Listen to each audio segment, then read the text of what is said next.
welcome to my channel, or welcome back to my channel.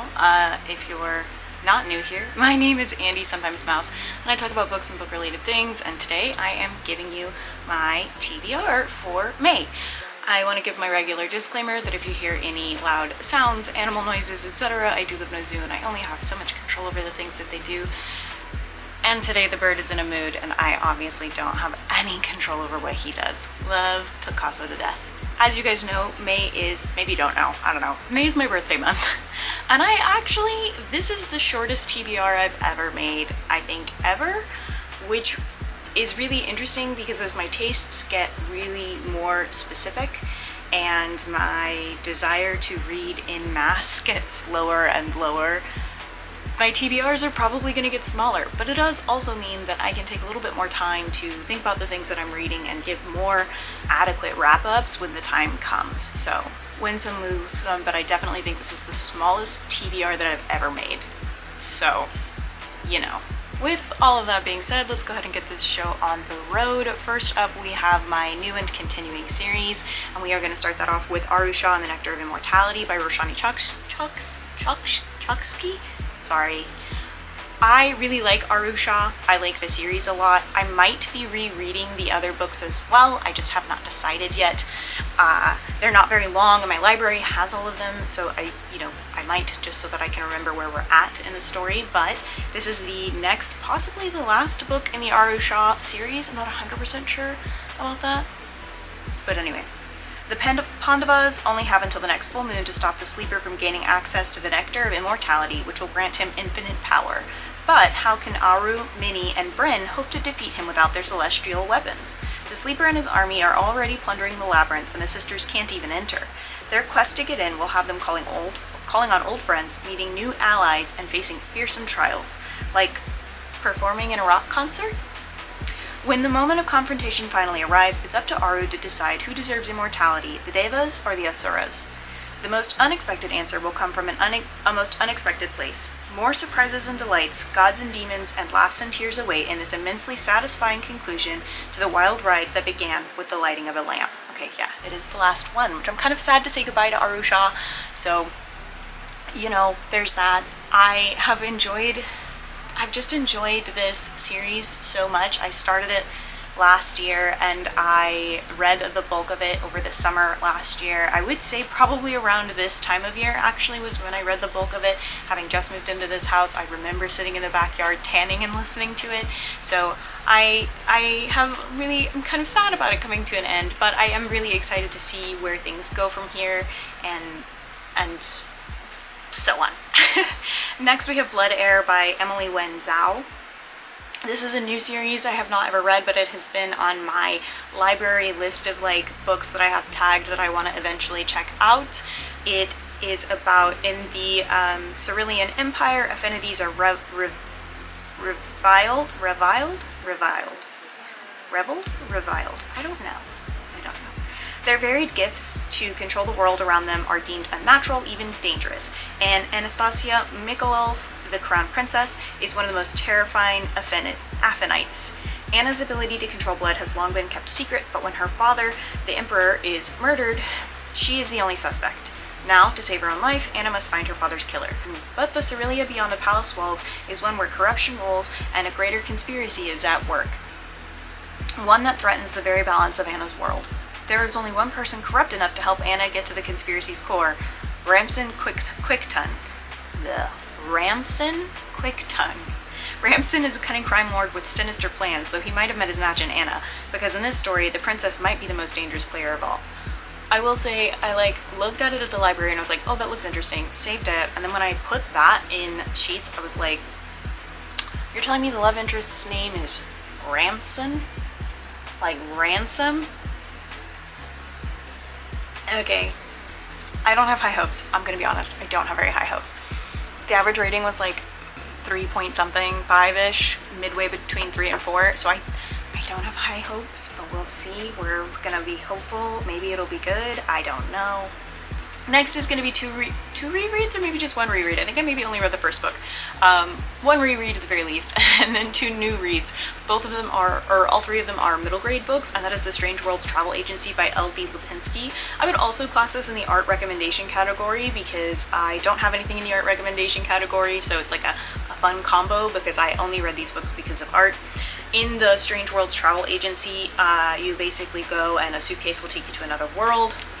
The guy that's currently running one of the agency's dad is missing, and he's kind of trying to find him and try and figure out what happened, and he doesn't have the sight, but the kid that just sort of finds him and finds this whole place does, and their adventures ensue. The third book just came out, so I am excited to go ahead and read it. I believe it is also the conclusion to the entire series, and I think I also have a Christmas little novella as well, I'm pretty sure, so I will be reading that.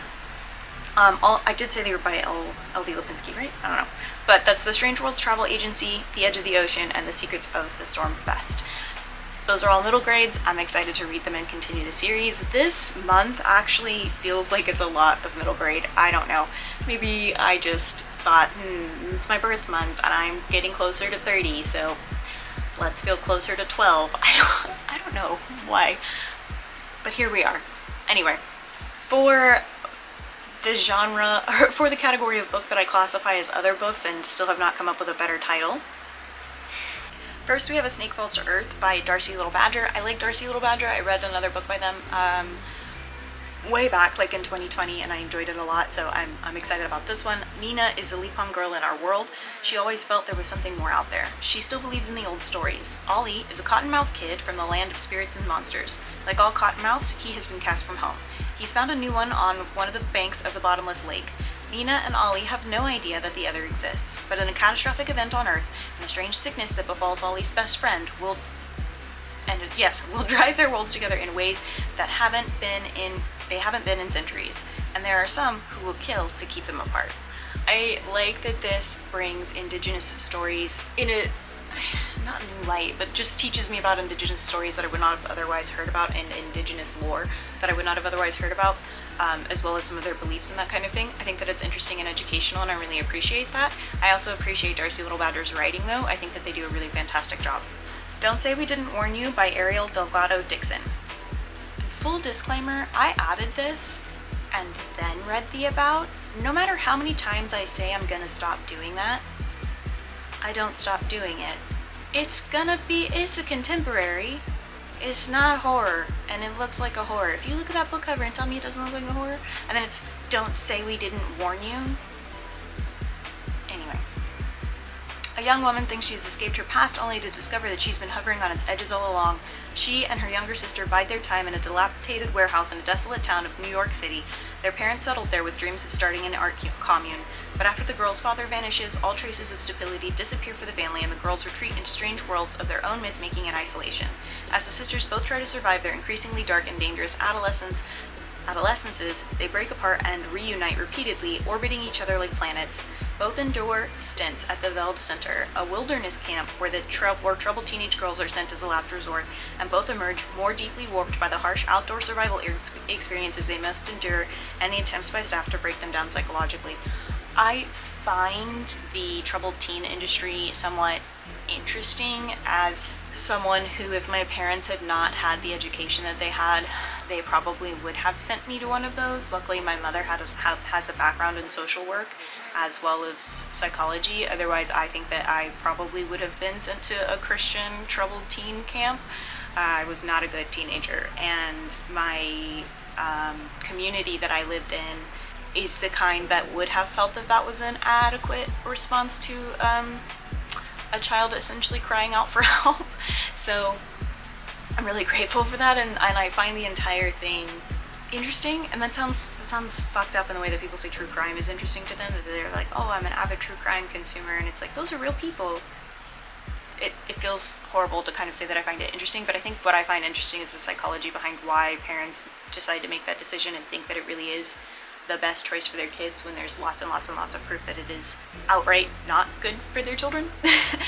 So anyway, we'll see. It does seem like it's a contemporary, and I fucked that up, my bad. Then we have The Ivory Key by Akshaya Raman. I tried to start that last month and I think the month before as well, and I just couldn't quite get into it. I did get the paperback in a Illumicrate box, probably my last Illumicrate box. I got one other since then, and then I canceled Illumicrate. I just don't know. I don't know if I'm ever going to finish it, if I just have to be in the right mindset for it, but anyway. Magic, a prized resource, is the only thing between peace and war. When magic runs out, four estranged royal siblings must find a new source before their country is swallowed by invading forces. Again, there's nothing, I don't have any reason that I'm not getting into it. I feel like every time I go to start it, I have been reading YA fantasy in bulk.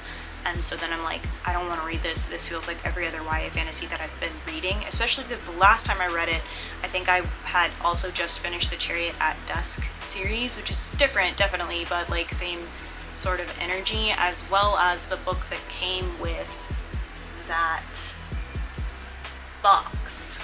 Yes, This Woven Kingdom. I'd also just finished This Woven Kingdom.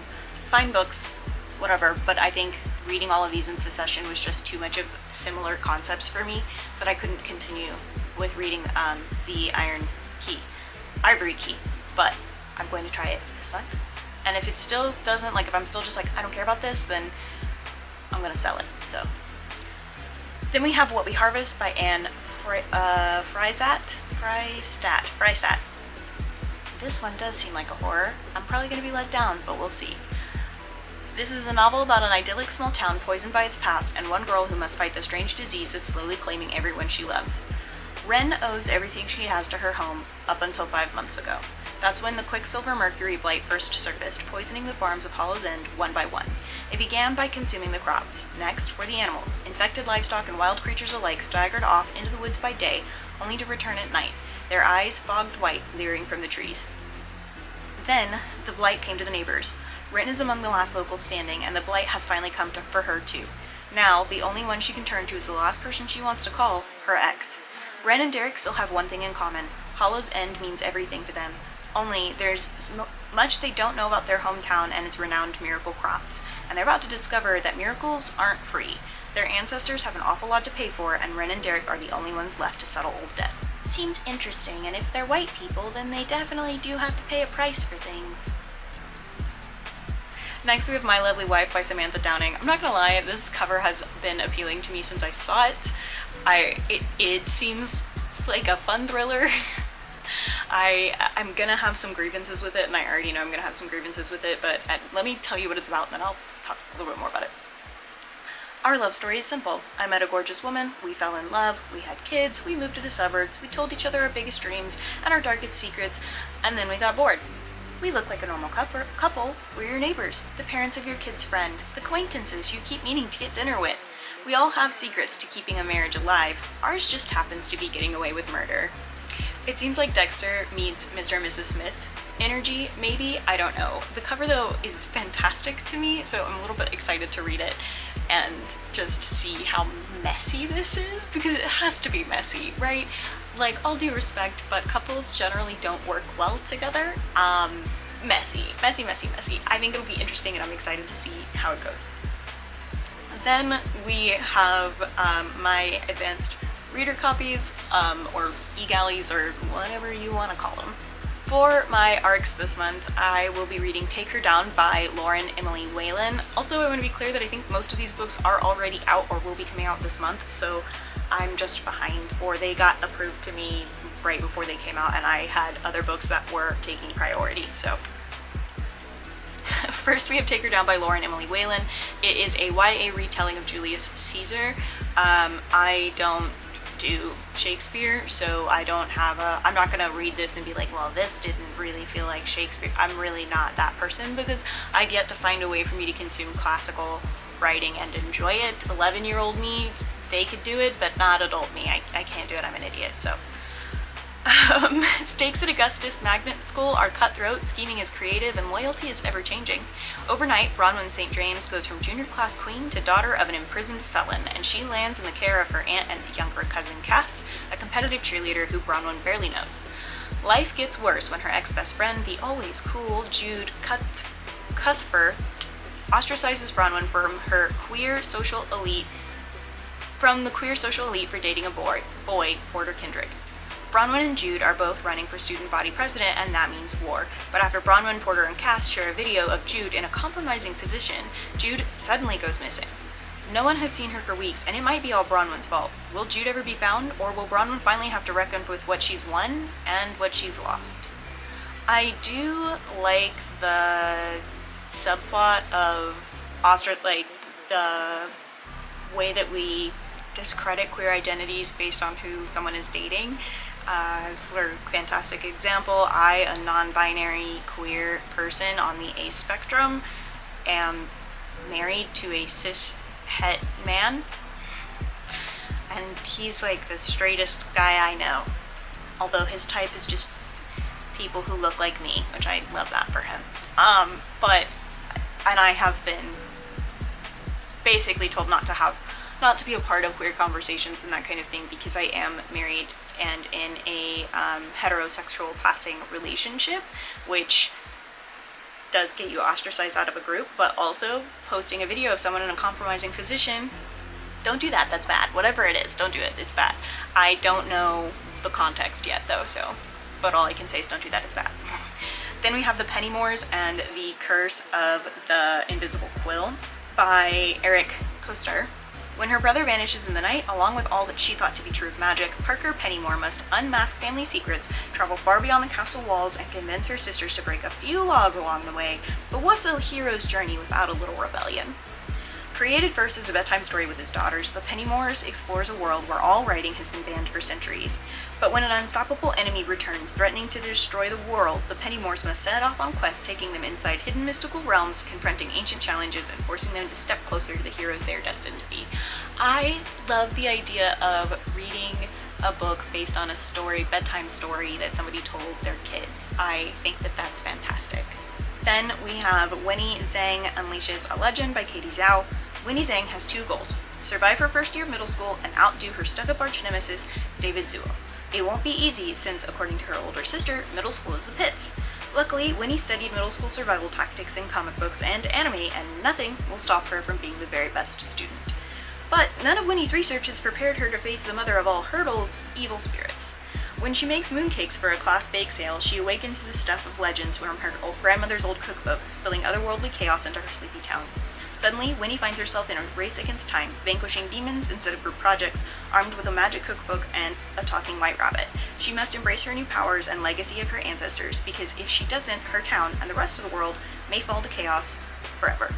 Then, of course, we have the Queer Book Crew pick, which has not happened yet, as it is currently April 26th, so it will happen in the next couple of days, and once that happens, I will definitely put that book right here. I will also, if by the time I upload this or post it, it still hasn't been picked, I will put it in the description box down below. I will also mention either here or in the description box down below if I will be reading the Queer Book Crew pick. Sometimes it is a book that I've already read and have no interest in rereading, or it's just a book that isn't for me and I'm not likely to read it. Regardless, it's fun. We have a lot of fun times talking about it, and it does get people out of their scope of normal reading. So that's it. That is my TBR for the month of May. Again, it is my birth month. This is the month I was brought into the world. No pressure, but my Amazon wishlist is below if you want to help me celebrate my birthday. I also would love to get to 900 subscribers for my birthday. I don't think it's gonna happen, but I'm about 53 away. So if you want to share this video with your friends and help me get to 900 for my birthday, I would appreciate it a whole lot. But that is it. I hope you guys are having a great day, and I hope you enjoyed this video. If you did, don't forget to like and subscribe and share. If you didn't, let me know in the comments down below how I can make it better for you, more consumable, more enjoyable, unless you just don't like me, and then I'm sorry, I guess. I will see you guys again on Thursday at 10 a.m. Central Standard Time and Tuesday 10 a.m. Central Standard Time every single week. Don't forget to take your meds, drink your water, and do something today to take care of yourselves. Okay, thanks, bye.